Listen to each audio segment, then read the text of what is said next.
நேயர்களுக்கு வணக்கம்.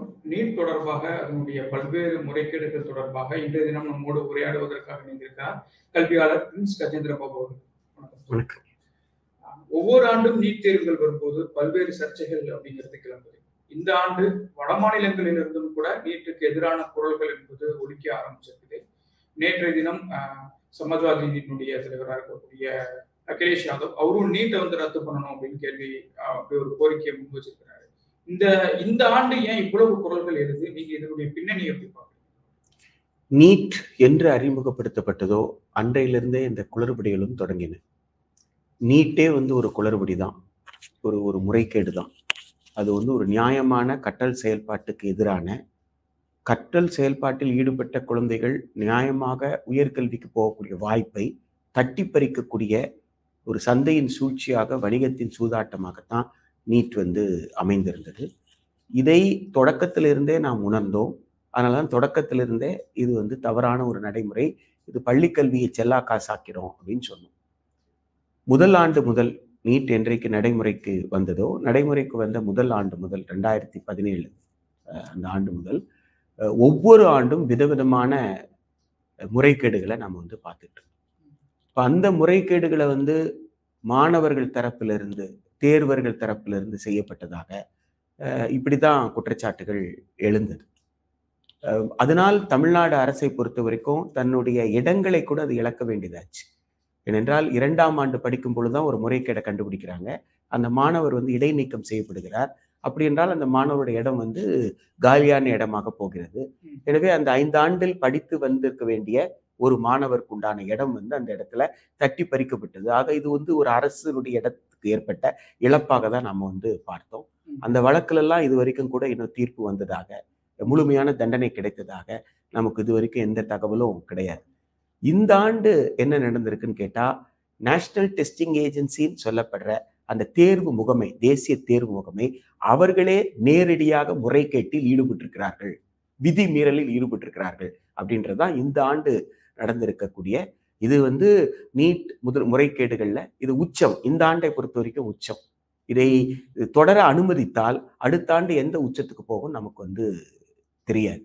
இதுல நடத்துற அமைப்பே முறைகேடை செய்திருக்கின்றது. இந்த ஆண்டு வழக்கமாக நடக்கக்கூடிய சில முறைகேடுகள் குஜராத்ல ஒரு வகையாக, குஜராத்ல நீங்க எந்த கேள்விகள் பதில் தெரியுமோ அதை மட்டும் நீங்க மார்க் பண்ணிட்டு வெளியில வந்துருங்க, மிச்ச கேள்விகளுக்கு நாங்க பதில் பண்ணிக்கிறோம், அதுக்கு எங்களுக்கு பணம் கொடுங்க அப்படின்னு சொன்னதாகவும், அவ்வாறு சொல்லப்பட்டது தகவல் கிடைத்து முன்கூட்டியே போய் தடுத்து விட்டதாகவும், அதனால் அவர்கள் மீது வழக்கு பதிவு செய்யப்பட்டு சிலர் கைது செய்யப்பட்டிருக்கிறதாகவும், அப்போ மையத்திற்கு, தேர்வு மையத்திற்கும் பயிற்சி மையத்திற்கும் இடையில ஒரு உடன்பாடு இருந்திருக்கு, அந்த முறைகேட்டுக்கான வாய்ப்புகள் இருந்திருக்குன்றது குஜராத்ல தெரியும். பீகார்ல உங்களுக்கு கேள்வித்தாளே முன்கூட்டி கொடுக்கப்பட்டதாக பீகார்ல வேற விதமான ஒரு குற்றச்சாட்டு எழுகிறது. அதற்கு கேள்வித்தாளை முன்கூட்டி கொடுத்து அந்த கேள்விக்கான பதில்களை தயார் செய்வதற்கு பல லட்சம் ரூபாய் காசோலை, ஆமா காசோலைகள் கொடுக்கப்பட்டிருக்கிறதாகவும், அதன் மீது வழக்கு பதிவு செய்யப்பட்டிருக்கிறதாகவும், இது 2 மாநிலத்துல, வெவ்வேறு மாநிலத்தில், குஜராத்ல ஒன்றும் பீகார்ல ஒன்றும் இப்படி சொல்லியிருந்தா, உங்களுக்கு நேஷனல் டெஸ்டிங் ஏஜென்சி எப்படி தப்பு பண்ணியிருக்குன்னு கேட்டா, நேஷனல் டெஸ்டிங் ஏஜென்சின்னு சொல்லப்படுற இந்த தேர்வு முகமை நீட்ல உங்களுக்கு இழப்பீட்டு மதிப்பெண்றதை பற்றி இது வரைக்கும் பேசினதே கிடையாது. இழப்பீட்டு மதிப்பெண், ஆமா கருணை மதிப்பெண், இழப்பீட்டு மதிப்பெண் என்ன பேர்ல சொன்னாலும் அவ்வாறு ஒரு விஷயமே கிடையாது. அதாவது நேரத்தை இழந்ததற்காக உங்களுக்கு கொடுக்கப்பட்ட மதிப்பெண்ணாக சொல்லப்படுற அப்படி ஒரு நடைமுறையே கிடையாது. அப்படி ஒரு நடைமுறையே இல்லாத போது, முன்னால் அறிவிப்பே இல்லாம திடீர்னு நீங்க ஒரு சில மாணவர்களுக்கு கொடுத்துருக்கிறீங்க அப்படின்னு சொல்றது அது எப்படி நியாயமா இருக்கும்? அப்ப யாரெல்லாம் எங்களுக்கு நேரம் இழப்புன்னு கோரினார்களோ அவர்களுக்கு கொடுத்தேன்னு சொன்னா, அப்ப கோராதவர்களுக்கு, கோரணும்ன்றது யாருக்கு தெரியும்? அப்ப கோரணும்னு இவங்களுக்கு மட்டும் எப்படி தெரிஞ்சது? அப்ப கடந்த காலத்துல அப்படி கோரி இருக்கிறாங்களா? இவ்வளவு அப்போ நீங்க அந்த கருணை மதிப்பெண் கொடுத்தது முன்னறிவிப்பு இல்லாமல் ஒரு சிலருக்கு மட்டும் நீங்க கொடுத்ததுன்றது அது ஒரு முறைகேடு. அது தேசிய தேர்வு முகமையே செய்திருக்கு. அது யாரோ ஒரு சிலர்லாம் செய்திருக்கிறதுக்கு வாய்ப்பு கிடையாது. அந்த முகமைக்கு யாரெல்லாம் பொறுப்பாளர்களோ அவர்கள் அத்துணை பேருடைய ஒப்புதல் இல்லாமல்லாம் அந்த கருணை மதிப்பெண் கொடுக்கிற விஷயத்த அல்லது இழப்பீட்டு மதிப்பெண் கொடுக்கிற விஷயத்தை முடிவு செய்திருக்க முடியாது. அதே மாதிரி இன்னொரு செய்தி என்ன சொல்லுதுன்னா, ஒரு குறிப்பிட்ட கேள்விக்கு வந்து 2 விடைகள் சரியாக இருந்திருக்கு. எனவே அந்த 2 விடைகள் சரியா அந்த கேள்வியை யார் எழுதினாங்களோ அவர்களுக்கு அந்த கேள்விக்குண்டான முழு மதிப்பெண் கொடுக்கப்பட்டது அப்படின்னு வருது. இதெல்லாம் வந்து நீட்ல இருக்கக்கூடிய நடைமுறையாக அறிவிக்கப்படவே இல்லை. அப்ப அறிவிக்கப்படாத இந்த நடைமுறை எப்படி வந்து தேசிய முகமையால் அப்ப அது முறைகேடு தானே. அப்போ மாணவர்கள் மட்டுமே தேர்வர்கள் மட்டும் முறைகேடு என்று கலந்த காலத்துல கூறப்பட்ட குற்றச்சாட்டை கடந்து தேசிய தேர்வு முகமையே முறைகேட்டில் இறங்கி இருக்கு அப்படின்றது இந்த ஆண்டு வந்து நிறுவனமாகிருக்கு. இப்போ வந்து அதை இவரே ஒத்துக்கிறார்.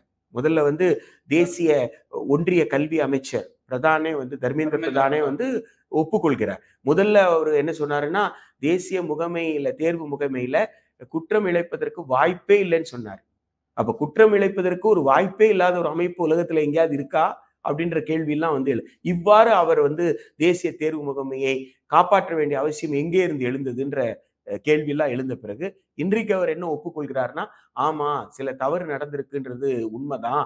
அது தேசிய தேர்வு முகமையில இருந்தவர்கள் கூட சில தவறுகளை செய்திருக்கிறார். அது என்ன இருந்தவர்கள் கூட அப்படின்றது நமக்கு தெரியல. இருந்தவர்கள் தவறு செய்திருக்கிறார்களா, தேசிய தேர்வு முகமை தவறு ஒரு மதிப்பெண் கொடுக்கறதுல ஒரு முடிவு எடுக்கிற இடத்துல ஒருத்தர் 2 பேர் வந்து முடிவு எடுக்கிற முடியுமா என்கின்ற மிக முக்கியமான கேள்வி இருக்கு. அப்ப அவரே ஒப்புக்கொண்டிருக்கிற வேளையில இது வந்து ஒரு முறைகேடை தவிர வேற எதுவும் இதுல கிடையாது. நீட் என்றாலே முறைகேடு தான் அப்படின்றத இது உறுதி செய்திருக்குன்னு தான் நம்ம நினைக்கிறோம். இன்னொன்னு நீட் தேர்வு இந்த முறை இவ்வளவு வாய்ஸ் வந்திருக்கு அப்படிங்கிறது முறைகேடு அப்பட்டமாக வெளியில தெரிஞ்சிருக்கிறது ஒண்ணு. இன்னொன்னு இது வெறும் நிர்வாக சீர்கேடு மட்டும்தான். இதை சரி பண்ணுனா நீட்டை வந்து எப்போ இவ்வளவு ப்ராப்பரா பண்ண முடியுங்கிற ஒரு வாதத்தை முன்வைக்கிறாங்கல்ல. இப்போ அங்க சேர்பர்சனா இருக்கக்கூடியவங்க இல்ல மற்ற அதிகாரி அவங்க மாத்தலாம். இந்த மாதிரி நிர்வாக தரப்புல செய்யக்கூடிய சீர்திருத்தங்கள் மாற்றங்கள் இது போதும் அப்படிங்கிற அளவுல சிலர் அப்ரோச் வைக்கிறாங்களா, நீங்க அதை எப்படி பாக்குறீங்க? சந்தையை ஆதரிப்பவர்கள் அதை தவிர வேற எதையும் செய்ய முடியாது. பள்ளி கல்வியை சிதைப்பது, பள்ளிக்கூடம் என்று ஒன்று இல்லாமலே பள்ளி கல்வி என்பதுதான் தேசிய கல்விக் கொள்கை 2020 இலக்குன்றதை நம்ம புரிஞ்சுக்கணும். பள்ளிக்கூடம்ன்ற ஒரு கட்டமைப்பே தேவையில்லை, பள்ளிக்கூடத்துக்கு வந்துதான் படிக்கணும்னு அவசியமே கிடையாது என்பதுதான் தேசிய கல்வி. பள்ளிக்கூடத்துக்கு மட்டும் இல்ல, உயர்கல்விக்கும் அதைத்தான் வந்து அவங்க வந்து முன்வைக்கிறாங்க. அப்போ கல்வி வளாகங்களே இல்லாத ஒரு கல்வி அப்படின்ற ஒரு எழுத்துத்திறன், எண் திறன், வேலை திறன், இந்த 3 திறன்கள் தான் தேவையை தவிர அதை தாண்டி அறிவு வளர்ச்சி என்பதற்கோ அறிவு சமூகமாக வளருவது என்பது சம்பந்தமோ அதற்கு பள்ளி கல்லூரி ஆற்றக்கூடிய பங்களிப்பு பள்ளியோ தேசிய கல்விக் கொள்கை 2020 பேசவே இல்லை. அதன் கூறாகத்தான் நீங்க பார்க்கணும். முறைகேடு நடந்திருக்கு, முறைகேட்டில் ஈடுபட்டதா 1-2 பேரை ஐடென்டிஃபை பண்ணி அடையாளம் கண்டு அவர்கள் மீது நடவடிக்கை எடுத்துட்டோம், தேசிய தேர்வு முகமை புனிதமானதுதான் அப்படின்னு சொன்னீங்கன்னா நாளைக்கு வர்றவங்க இதை விட நீங்க எந்த அளவுக்கு தொழில்நுட்பத்தை பயன்படுத்தினாலும் அதற்கு சமமாக தவறு செய்பவர்களும் தொழில்நுட்பத்தை பயன்படுத்துறாங்க அப்படின்றத நாம வந்து பார்க்கணும். இதற்கு ஒரே ஒரு மாற்று தான், முறைகேடுல இருந்து நிவாரணம் யாருக்குமே கிடைக்காதுங்க. நீங்க 1500 சில்லற பேர் வந்து உங்களுக்கு அந்த கருணை மதிப்பெண் சொல்லப்படுற இழப்பீட்டு மதிப்பெண் கொடுக்கப்பட்டதாக சொல்றாங்க.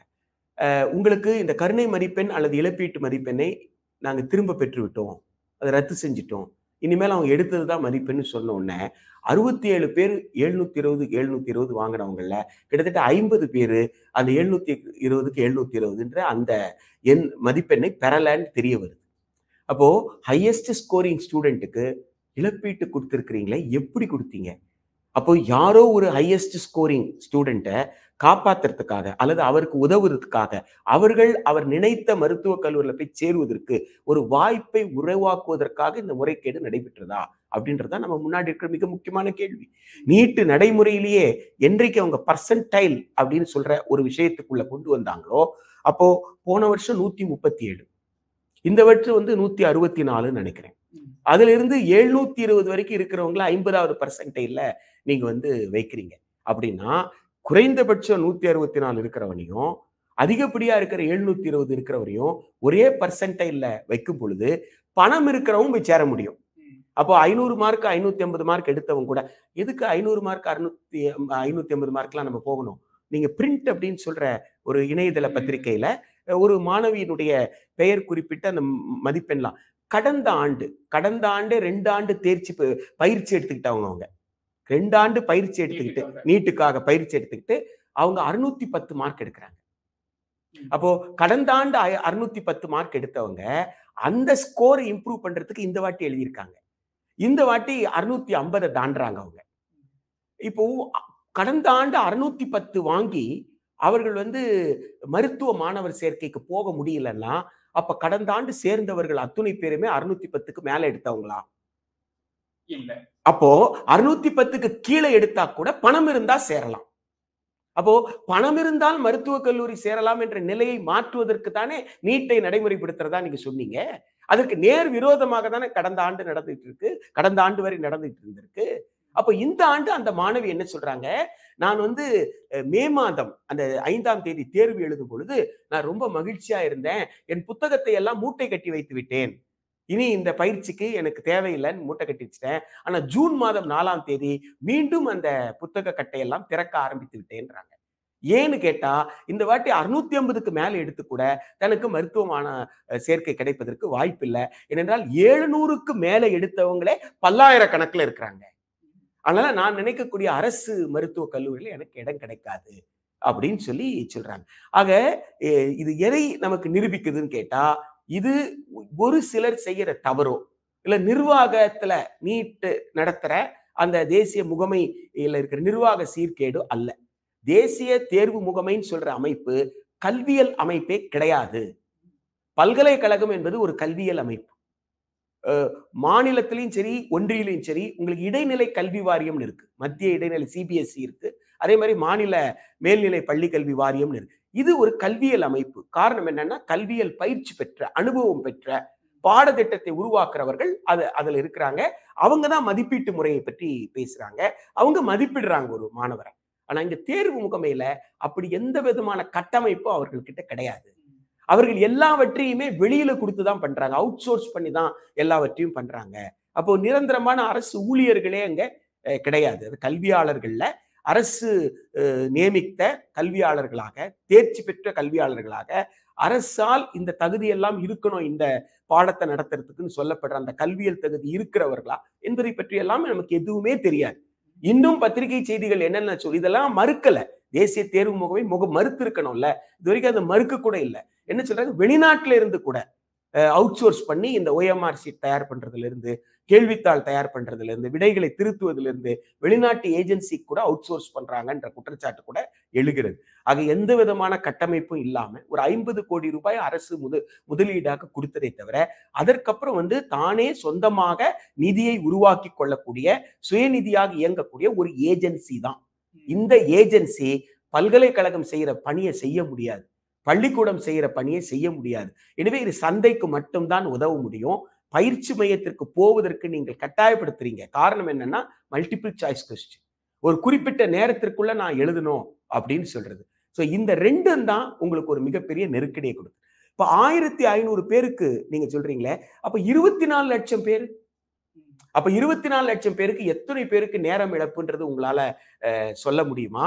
அப்ப 24 லட்சம் பேருக்கு நீங்க சொன்னது என்னன்னா, 4 விடை கொடுத்தோம்னா மல்டிபிள் சாய்ஸ்ல 4ல 1 சரியா இருக்குங்க. அந்த சரியை நீங்க தேர்ந்தெடுக்கணும். சரியை தேர்ந்தெடுத்தா அந்த கேள்விக்கு 4 மதிப்பெண். தவறா தேர்ந்தெடுத்தா அந்த தவறா தேர்ந்தெடுத்ததுக்காக 1 மதிப்பெண் உங்களுக்கு இழக்கும். நெகட்டிவ் மார்க்கிங் அப்படின்னு சொன்னீங்க.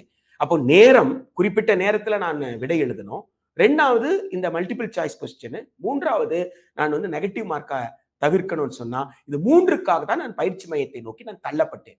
நான் அவ்வாறு பயிற்சி எடுத்துட்டு வந்திருக்கிற நேரத்துல எப்படி நீங்க 2 விடை சரியா இருக்கக்கூடிய ஒரு கேள்வியும் அப்படியான விடையும் நீங்க எப்படி கொடுப்பீங்க அப்படின்றது மிக முக்கியமான கேள்வி. இந்த இழப்பீடு என்பது ஒரு சிலருக்கு மட்டும் நீங்க கொடுத்திருக்கிறதுக்கு என்ன அளவுகோல்? விண்ணப்பித்தவருக்கு கொடுத்தேன், கேட்டவருக்கு கொடுத்தேன்னா அப்ப கேளுங்க நான் கொடுப்பேன் நீங்க ஏதாவது சொன்னீங்களா? அப்படி ஒண்ணும் சொல்லலையே. தட்டுங்கள் திறக்கப்படும், ஆமா, கேளுங்கள் கொடுக்கப்படும்னு சொல்றாங்களே, அந்த மாதிரியா இது? யாரு அப்ப யாருக்கு தெரிஞ்சு கேட்டாங்களோ, யாருக்கு தெரிஞ்சு தட்டினாங்களோ, யார் கதவை தட்டினாங்க, கதவை தட்டுறதுக்கு எவ்வளவு செலவு பண்ணாங்க, கேட்கறதுக்கு இவ்வளவு சந்தேகங்கள் எழத்தானே செய்கிறது. எனவே நீட்டை ஒட்டு மொத்தமாக ரத்து செய்வதுதான் ஒரு குழந்தைகளுக்கு ஒரு நியாயத்தை நான் குழந்தைகள்ன்றது ஸ்பெசிபிக்கா சொல்றேன். காரணம் என்னன்னா, 18 வயதுக்கு உட்பட்டவர்கள் அத்துணை பேரும் குழந்தைகள். இந்தியாவில் மத்திய இடைநிலை கல்வி வாரிய பாடத்துல படிச்சாலும் சரி, மாநில பாடத்திட்டத்துல படிச்சாலும் சரி, 18 வயதுக்கு உட்பட்டவர்கள் தான் மேல்நிலை பள்ளி கல்வி தேர்வை எழுதுறாங்க. எனவே அவர்கள் குழந்தைகள் தான், 18 வயதுக்கு உட்பட்டவர்கள் குழந்தைகள் தான். அப்படிப்பட்ட குழந்தைகளை இப்படிப்பட்ட சித்திரவதைக்கு உள்ளாக்குவது, மன அழுத்தத்துக்கு உள்ளாக்குவது என்பது எந்த வகையிலும் அவர்களுடைய கற்றல் திறனை அதிகரிக்கிறதுக்கோ அவங்க அறிவுத்திறனை வளர்ப்பதற்கோ பயன்பட போவது இல்லை என்பதனால் இந்த நீட்டை ரத்து செய்துவிட்டு பள்ளி கல்வியில் பெற்ற மதிப்பெண்ணை வைத்து, வாரிய தேர்வில் பெற்ற மதிப்பெண்ணை வைத்து அவர்கள் உயர்கல்வி போவதற்கான வாய்ப்புகளை உருவாக்கணும். நீங்க நீட்டை ரத்து செய்யணும் அப்படின்னு சொல்றீங்க.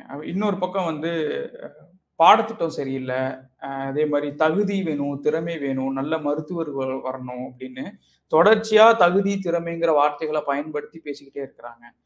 எல்லா டாக்டரும் எக்யூப்டா இல்லை, வரவங்க நல்லா எக்யூப்டா இருக்கணும், சிபிஎஸ்இ சிலபஸ் தான் அதிகம் உயர்ந்தது அப்படிங்கிற மாதிரியான பார்வைகள் எல்லா இடத்துலயுமே வைக்கிறாங்க. இதை நீங்க எப்படி பாக்குறீங்க? ஏன்னா ஒவ்வொரு ஆண்டும் வைக்கிறாங்க. இந்த சிபிஎஸ்இ உயர்ந்தது தானே, சிபிஎஸ்இ மாணவர்களுக்கு நீட் நடத்துறீங்க. பாடத்திட்டம் தான் உங்களுக்கு பிரச்சனைன்னா சிபிஎஸ்இ உயர்ந்ததுன்னு நீங்க சொல்றது உண்மைன்னு சொன்னா சிபிஎஸ்இ மாணவர்கள் ஏன் நீட் எழுதுவதற்கு கட்டாயப்படுத்தப்படுறாங்க?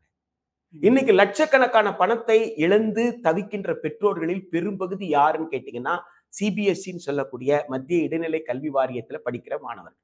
அது இந்தியால பல மாநிலங்கள்ல, தமிழ்நாடு உட்பட மாநிலங்கள். அவங்க ஐஐடி ஜேஇலும் இப்படிதான் இழந்துகிட்டு இருக்கிறாங்க.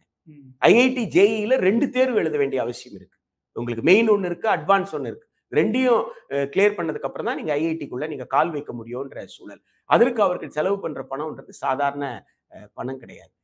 பாடத்திட்டத்திற்கும் இதற்கும் சம்பந்தமே கிடையாது. நீங்க எல்லோரையும் ஒரே தரத்தில் நாங்கள் வைத்து பார்ப்பதற்கு, ஒரே தரத்தை கொண்டவர்களாக நாம் மருத்துவ மாணவர் சேர்க்கையில உத்தரவாதப்படுத்துறதுக்கு நாங்க வந்து நீட் நடைமுறைப்படுத்துறோம் அப்படின்னு சொன்னீங்க நீங்க. அப்ப நீங்க சொன்னது என்னன்னு கேட்டா, வாரிய தேர்வுகள்ல அவங்க வந்து தாராளமா மதிப்பெண் கொடுத்துடுறாங்க. அவங்க வந்து இழப்பீட்டு மதிப்பெண், இப்ப கிரேஸ் மார்க்னு சொல்றது, அல்லது மாடரேஷன் மதிப்பெண் இப்படி எல்லாம் கொடுத்துடுறாங்க. அதனால வந்து ஒரே தரத்தில் இருக்குன்னு சொல்ல முடியாது. இப்போ நீங்க நேஷனல் டெஸ்டிங் ஏஜென்சி பண்ணதுக்கு பேர் என்ன? இதை கண்டுபிடிச்சிட கூடாதுன்னு தானே திட்டமிட்ட சதி ஜூன் மாசம் 4ஆம் தேதி தேர்வு முடிவு வெளியிடுறீங்க. ஜூன் மாதம் 4ஆம் தேதி நீங்க வெளியிடுறது திட்டமிட்ட சதின்றதை தவிர வேற ஏதாவது இருக்கா? சென்னை பல்கலைக்கழகம் தன்னுடைய தேர்வு முடிவை நாடாளுமன்ற தேர்தல் முடிவு வர்ற அன்னைக்கு வெளியிடுமா? மத்திய இடைநிலை கல்வி வாரியம் சிபிஎஸ்இ தன்னுடைய மேல்நிலை தேர்வு முடிவு ரெடியா இருந்தா கூட, அது தயார் நிலையில இருந்தால் கூட, அது நாடாளுமன்ற தேர்தல் முடிவு வர்ற அன்றைக்கே இதை வந்து வெளியிடுமா? அதுவும் 2024 தேர்தல் முடிவு இருக்கு இல்லைங்களா? என்ன நடந்தது காலையில 10 மணிக்கு? உங்களுக்கு 8 மணிலிருந்து 10 மணி வரைக்கும் என்ன டென்ஷன் உங்களுக்கு? வாரணாசி தொகுதியில அன்றைய தேதியில பிரதமராக இருந்தவர் வேட்பாளர், வாரணாசி தொகுதியில் பாஜகவுடைய வேட்பாளர் திரு நரேந்திர மோடி 2 சுற்றுகளில் 5000 வாக்கு வித்தியாசத்தில் பின்தங்கி இருக்கிறார். அப்ப நரேந்திர மோடி தோற்று போக போகிறாரா இந்த தேர்தல்ல? வாரணாசி மக்கள் நரேந்திர மோடியை தோற்கடிக்கிறார்களா என்று விவாதம் உலகம் முழுக்க நடக்கு. இந்த பரபரப்புக்கிடையில நீங்க வந்து நீட்டு முடிவை அறிவிச்சிருக்கீங்கன்னா அதை சூழ்ச்சின்னு சொன்னாம என்னன்னு சொல்றீங்க? பின்னணி காரணம் இருக்குங்கிறீங்க. ஆமா, தானே நீட்டே தவறு செய்திருக்கல. நேஷனல் டெஸ்டிங் ஏஜென்சின்னு சொல்லப்படுற தேசிய தேர்வு முகமையே குற்றத்தை இழந்த குற்றவாளி. அப்ப குற்றத்தை இழந்த குற்றவாளி தான் தேர்வு முடிவை அறிவிக்கிறாரு.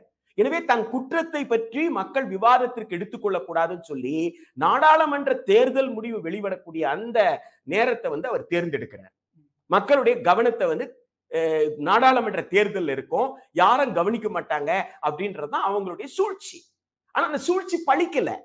ஒரு 2 நாள் கழிச்சு எல்லோரும் அந்த விவாத பொருளாக்கி இன்றைக்கு இந்தியாவில் இருக்க பெரும்பகுதி கட்சிகள், அன்றைக்கு தமிழ்நாட்டில் இருக்கிற கட்சிகள் போராட்டம் என்பது, மாணவர் போராட்டம் என்பது இந்தியா முழுக்க 2013 இருந்தே நடக்கு.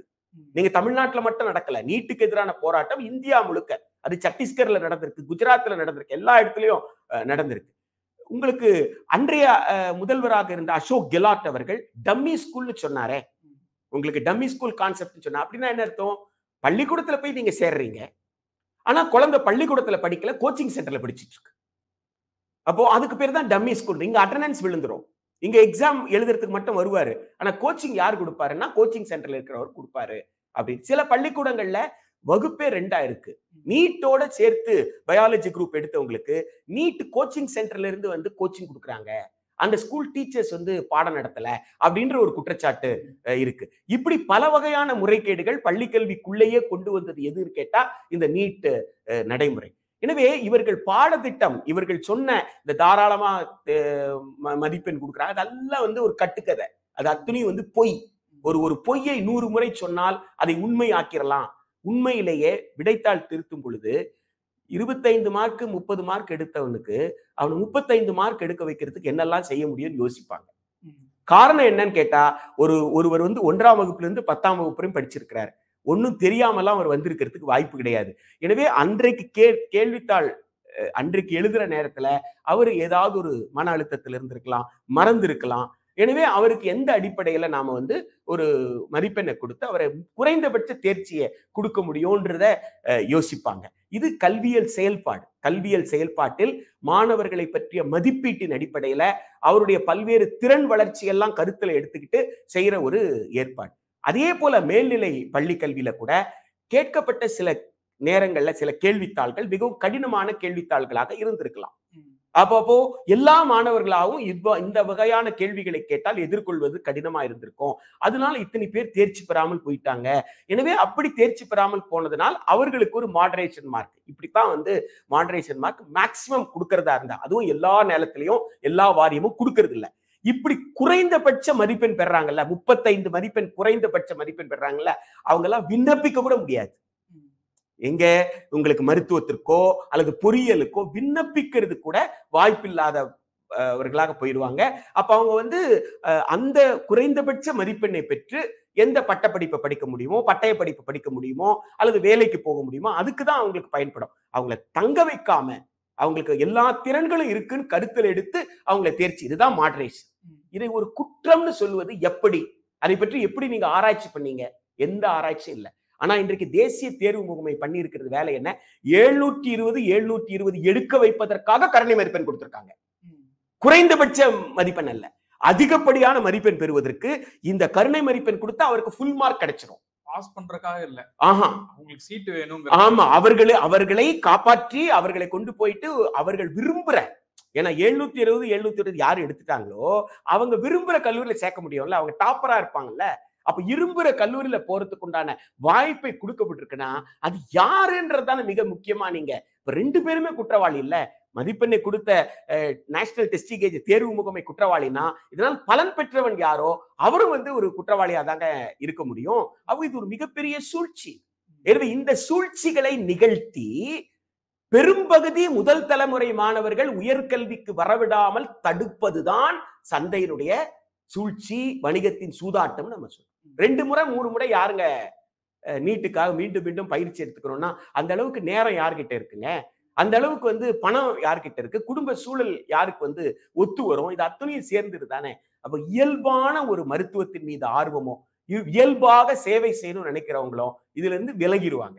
அப்படி விலகி, அது மட்டும் அல்லாமல் இன்னொரு முக்கியமான ஆபத்து இருக்கு உங்களுக்கு. பயிற்சி மையத்தை நோக்கி அனுப்பிடுறீங்களா? அப்ப வேதியியல படிக்க போறது இல்லைல்ல, இயற்பியலா படிக்க போறது இல்லைல்ல. அப்ப இயற்பியல் விஞ்ஞானி உருவாக மாட்டார்ல. மேல்நிலை பள்ளிக்கு நான் சேரும் பொழுது நான் டாக்டருக்கு படிக்கிறதுக்காக சேர்றேன், மேல்நிலை பள்ளி கல்வியை படிக்கிறதுக்காக நான் சேர்றேன். அதுல பெற மதிப்பெண்ணின் அடிப்படையில தான் நான் வந்து எந்த துறைக்கு போவேன், மருத்துவமா பொறியியலா அல்லது வெவ்வேறு துறைக்கு. நாம் இங்க அந்த மேல்நிலை பள்ளி கல்வி படிக்கிறவங்க அவங்க பறவையியல் அறிஞராக ஆரியான்டாலஜிஸ்டா வரலாம், அவங்க வந்து விலங்கியல்ல பல்வேறு பிரிவுகள் இருக்கு, அந்த விலங்கியல் அறிஞராக அவங்க வரலாம், தாவரவியல் அறிஞராக வரலாம், வேதியியல் இயற்பியல் அறிஞராக வரலாம். இந்த விஞ்ஞானிகள் தான் உங்களுக்கு வந்து இஸ்ரோக்கு பயன்படுறாங்க. இப்போ வேக்சின் உள்ளிட்ட நோய் தடுப்பு மருந்து கண்டுபிடிக்கிற பயோடெக்னாலஜி உள்ளிட்ட பல்வேறு துறைகளுக்கு இந்த குரூப்ல இருந்து தானே போறாங்க. அப்போ அடிப்படையாக வேதியிலையும் இயற்பியலையும் உயிரிலையும் நீங்க படிக்க அனுமதிக்கலன்னு சொன்னா எதிர்காலத்தில் இந்தியாவில் விஞ்ஞானிகளே ஒரு பற்றாக்குறை ஆவாங்களே. இது ஒரு மிகப்பெரிய சூழ்ச்சி இல்லையா? அப்போ ஒரு விஞ்ஞானிகள் உருவாவதையே தடுக்கின்ற ஒரு சூழ்ச்சியாக நம்ம, அப்ப இந்தியாவிற்கு எதிராக செய்யப்படுற சர்வதேச நிதி மூலதனத்தின் சூழ்ச்சின்னு ஏன் சொல்லக்கூடாதுன்னு நான் கேட்கிறேன். என்னால நீட் என்பது ஒரு இன்டர்நேஷனல் எக்ஸாமினேஷனுங்க. அதுல ஃபாரினர் எழுதலாங்க, என்ஆர்ஐ எழுதலாங்க, ஓவர்சீஸ் சிட்டிசன் எழுதலாம். இப்ப இந்தியாவில் பிறந்தவர்களா இருந்து வெளிநாட்டுல தங்கிக்கிட்டு இருக்கிறவங்க, இந்தியாவில பிறக்கல 2-3 தலைமுறைக்கு முன்னாடியே வெளிநாட்டுல போய் தங்கிட்டவங்க, அமெரிக்கா லண்டன்ல இருந்து அங்க படிச்சிருந்தாலும் இங்க வந்து எழுதலாம். அந்த நாட்டு குடிமக்கள் எழுதலாம். இங்கிலாந்து நாட்டு குடிமக்கள் எழுதலாம். அப்படி இந்த வம்சாவளி இந்திய வம்சாவளியினர் மட்டும் இல்ல, அந்த நாட்டு அந்த ஐரோப்பிய வம்சாவளியினர் எழுதலாம் உங்களுக்கு. அப்படின்னு சொல்லும்போது இது அப்போ சர்வதேச நிதி மூலதனம் தான் கல்வியை தீர்மானிக்குதுன்னு சொன்னா, இந்தியாவில மிக அதிகமான விஞ்ஞானிகள் வந்துகிட்டு இருக்கிறாங்க. அப்படி அதிகமான விஞ்ஞானிகள் வருவதற்கு அடிப்படை கல்வியை பல மாநில அரசுகள் இந்தியாவில அவங்க கட்டணமே இல்லாம கொடுத்துட்டு இருக்கிறாங்க. அதனால சிறந்த மாணவர்களை அவங்களால உருவாக்க முடியுது. அதனால் நாம் உயர்கல்வியில இவர்களை கட்டுப்படுத்தணும்னு சொன்னா வணிகத்திற்குள்ள அவங்க கொண்டு வரணும். ஒரு சந்தை நடைமுறைக்குள்ள மாணவர் சேர்க்கையை கொண்டு வரணும். அப்படி இல்லைன்னா மற்ற நாடுகளில் போட்டி போட முடியாத அளவிற்கு இந்தியாவில் அறிஞர்கள் உருவாயிருவாங்க என்று இந்தியாவில் அறிஞர்கள் உருவாவதற்கு எதிராக ஒரு சர்வதேச சூழ்ச்சியாக இது இருக்கக்கூடாது என்று எப்படி நான் சொல்ல முடியும்? அப்படியும் கூட இருப்பதற்கான வாய்ப்பு இருக்கிறதா நான் பார்க்கிறேன். எனவே எந்த அளவுகோல் வைத்து பார்த்தாலும் நீட் என்பது ஒரு சந்தையினுடைய சூழ்ச்சி, வணிகத்தின் சூதாட்டம். அதை நிறுத்துவது ஒன்றுதான் உங்களுக்கு தீர்வு. தமிழ்நாட்டை பொறுத்த வரைக்கும் இந்தியாவில கூட்டாட்சி தத்துவத்தின் அடிப்படையில இந்திய அரசமைப்பு சட்டத்தின் பிரிவு 246 கொடுத்திருக்கிற உரிமையின் அடிப்படையில ஒரு சட்டம் இயற்றப்பட்டிருக்கு. அது பிரிவு 254 உட்பிரிவு 2 கீழ் குடியரசுத் தலைவர் ஒப்புதலுக்கு அனுப்பப்பட்டிருக்கு. அந்த உட்பிரிவு 2 254 எதுக்குன்னு கேட்டீங்கன்னா, இந்தியா முழுக்க ஒரு சட்டம் இருக்குப்பா, அந்த சட்டம் எனக்கு வேண்டாம், நான் ஒரு சட்டம் எழுதிக்கிறேன்னு ஏதாவது ஒரு மாநிலம் கேட்டா அந்த சட்டத்தை எப்படி செல்லுபடி ஆக்குறதுன்னு சொல்றதுக்காக உருவாக்கப்பட்டது. எப்பா யாருமே கேட்கல, நீ மட்டும் கேட்கறியான்னு கேட்கறதல்ல, யாருமே கேட்காம ஒருத்த மட்டும் கேட்டா அவனுக்கு ஏற்றுக்கிட்ட சட்டத்தை அவனுக்கு இருக்கிற உரிமையை பாதுகாக்கிறது எப்படின்றதா 254 உட்பிரிவு 2. அதன்படி குடியரசுத் தலைவர் ஒப்புதலை பெற்றுக் கொடுப்பதுதான் ஒன்றிய அரசின் வேலை. பிரதமர் என்ன பண்ணார் இந்த வாட்டி? அரசமைப்பு சட்டத்தை எடுத்து கண்ணில் ஒத்திக்கிட்டாரு. நாம என்ன சொல்லணும்னா, ஐயா அது ஒத்திக்கிறதுக்கு அது ஒன்றும் புனிதமான நூல் இல்லையா, அது இந்தியாவை எப்படி நிர்வகிக்கிறதுக்குன்னு உண்டான புத்தகம் அது. எனவே அந்த புத்தகம் மதிக்கப்பட வேண்டிய, போற்றப்பட வேண்டிய, நடைமுறைப்படுத்த வேண்டிய புத்தகம். கண்ணை மூடிக்காதீங்க. பாரத பிரதமர் திரு நரேந்திர மோடி அவர்களே, கண்ணை நல்லா திறங்க. அரசமைப்பு சட்டம் புத்தகத்தை திறந்து படிங்க. படிச்சா உங்களுக்கு புரியும். 246 மாநில அரசுக்கு இறையாண்மை இருக்கிறது. மாநில அரசின் இறையாண்மையின் கீழ் இயற்றப்பட்ட சட்டம் 254 உட்பிரிவு 2 கீழ் குடியரசுத் தலைவர் ஒப்புதல் பெறுவதற்கு நம்ம கிட்ட வந்திருக்கு. எனவே நாம் என்ன செய்யணும்னா, அது குடியரசுத் தலைவருக்கு அனுப்புறதை தவிர எனக்கு வேற எந்த வேலையும் கிடையாது. இதுதான் அரசமைப்பு சட்டம் எனக்கு கொடுத்திருக்கிற வேலை என்பதை உணர்ந்து நீங்கள் உண்மையிலே அரசமைப்பு சட்டத்தை மதிப்பதாக இருந்தால், தமிழ்நாடு அரசு இயற்றி அனுப்பியிருக்கிற அந்த சட்ட மசோதா 3 ஆண்டுகளாக முடங்கி கிடக்கிறது. அதற்கு உடனடியாக நீங்க குடியரசுத் தலைவர் ஒப்புதலை பெற்றுக் கொடுப்பதும், இந்தியாவில் எந்தெந்த மாநிலங்கள் நீட் வேண்டாம் என்று சொல்கிறார்களோ அந்தந்த மாநிலங்களுக்கு விலக்கு கொடுப்பது, இந்தியா முழுக்க நீட் என்கின்ற நடைமுறையை ரத்து செய்துவிட்டு மாநில அரசு அல்லது இடைநிலை கல்வி வாரியம் அல்லது கல்வி வாரியங்கள் நடத்தக்கூடிய அந்த +2 மதிப்பெண்ணின் அடிப்படையில உயர்கல்வி மாணவர் சேர்க்கை என்பதுதான் மாணவர் சமூகத்திற்கும் எதிர்காலத்திற்கும் நாம் செய்யக்கூடிய நன்மையாக இருக்கும். மிக்க நன்றி தோழர், உங்களுடைய நேரம்.